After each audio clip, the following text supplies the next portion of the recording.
There's a question here from Julian Figueroa from the Sunshine Coast. Hi, this is for you, Michael. I go to a school on the Sunshine Coast called Chatler Secondary. I'm supposed to be in grade 10, but I'm a year ahead in all my courses because of some extra work I've been doing. And I wonder what you would do for the public education system to make it the best in Canada. Well, I mean, to make the education system in Canada the best in the world. Like, what type of stuff would you do? Great question. Great question. Well, first of all, thank you for being here. That's the first thing. Second of all, wow, that's good. You're supposed to be in grade 10, but you're actually in grade 11? Wow, you're churning up the path here. It's excellent. The question is a fundamental one. Let's start. The first thing I think we need is early learning and childcare for every Canadian family. The key thing here, all the studies show if you start kids real early with cognitive development, with, you know, motion stuff. I've seen it, and I've gone to some daycare centers where they're doing world-class early learning, and you can see how it affects kids' performance.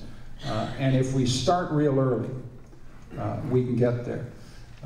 The Liberal government had a national early learning and childcare strategy.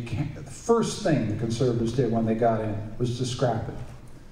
And so right across the country, there are families that want to get their kids off to a great start, and they can't because they can't find child care spaces. We have got to get that fixed. So that's number one.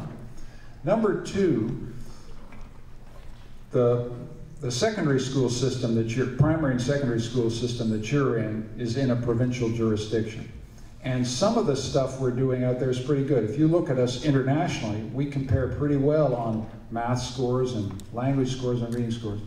One of the things I would like us to do a much better job with is foreign language training. If there's one thing that I wish I had done better about my education, well, there are 26 things I wish I did better in my education, but most of all, it's another language. I don't speak Chinese. I don't even speak Russian, for God's sake. And my father's native language was Russian. It's I'm a walking disgrace here. So do what I say, not what I did, okay? Learn another language. That, I think, is extremely important for the future of our country and for the future of our economy.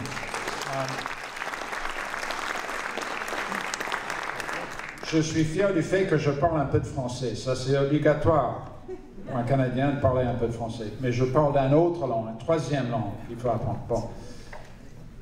And I think the federal government has a legitimate role in furthering the promotion of our official languages.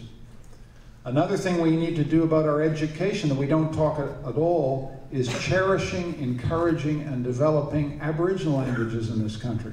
We are a storehouse of linguistic riches, and that means we're a storehouse of cultural riches, and we need to enhance and protect the capacity of Aboriginal Canadians to reproduce and speak their own languages.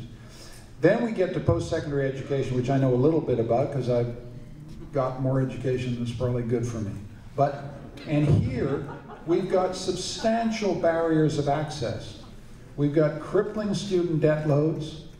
We've got a lot of Canadian families who look at post-secondary and they say, well, I don't know about this. You know, no one in my family ever went to post-secondary, so I don't think it's worth incurring all that student debt to go there. And we've got to go at the student debt problem. We've got to take access, barriers to access, off the table in Canada. And so I have said since I came into public life in Canada, we have to have an education policy that is real simple. You get the grades, you get to go. And the federal government has to create the instruments that allow every family in Canada, particularly Aboriginal Canadians, particularly new immigrant Canadians, particularly families who've never had the opportunity to do post-secondary. We have to create, and you will see it in the Liberal platform, a very specific investment by the federal government to make sure that everybody has the means of access to post-secondary education. The other part of this, let me go on, is let's stop being fancy about what post-secondary education means. If you ask me as a practicing politician what is the best education I've seen in Canada this year, it was not in a university. It was not in a high school. It was in a union carpentry shop. Okay? So let's widen our vision of where good education is to be found. It was the best education I saw was the Carpenters Union training young Canadians to be master carpenters. It was fabulous, and I couldn't do any of it. Let me tell you, I was useless on those machines. But that's the kind of vision I have of education, and it starts when you're 18 months old, and it goes right through the cycle of your life. And it includes apprenticeship training, it includes skills training in manual professions, it includes lifelong learning. And let me add another piece to this. Literacy. One of the unmet challenges in our society is literacy. There are a lot of Canadians, and they're just as smart as anybody in this room, who have trouble reading and writing. They have trouble with numeracy. It might be dyslexia, it might be something else. I don't know what it is. But we've got an awful lot of Canadians who haven't got full literacy skills, and they get stuck in low-wage jobs. And we need to reach out and have literacy programs, especially for adults, some of whom who may be ashamed even to admit that they have this problem, and get them back in the game. So a literacy strategy is crucial here. We don't have, in the federal government, we don't have jurisdiction over all of this. But we've got to sit down as a national government and say, how do we put all of these pieces together so that you can look forward in grade 10, not just to having a great post-secondary education, but a lifetime of education in which you're constantly being challenged. And the final piece, I got carried away, so you'll forgive me. You ask a good question, I go crazy here. Is the international dimension of education. I would like to have a society in which every single person your age simply assumes you're going to spend a semester in Mumbai. You're going to spend a semester in Shanghai. You're going to spend a semester in Johannesburg. You're going to spend a semester in Brazil. And if the provincial government won't fund it, we fund it. Because we think it is the smartest investment we can make in the economic future of our country. Okay, there you go. That's my vision.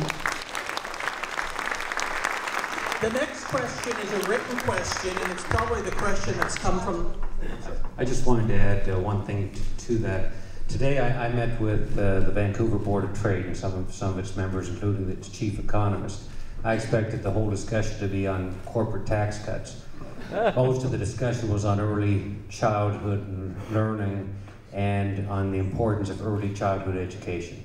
And I want to tell you that there's a whole group of enlightened business leaders out here in Vancouver who understand that early childhood learning and education is not just good social policy, it is absolutely essential economic and competitiveness policy. They get it, Stephen Harper doesn't get it. We need a government that gets it and makes those kinds of investments in the future competitiveness of Canada.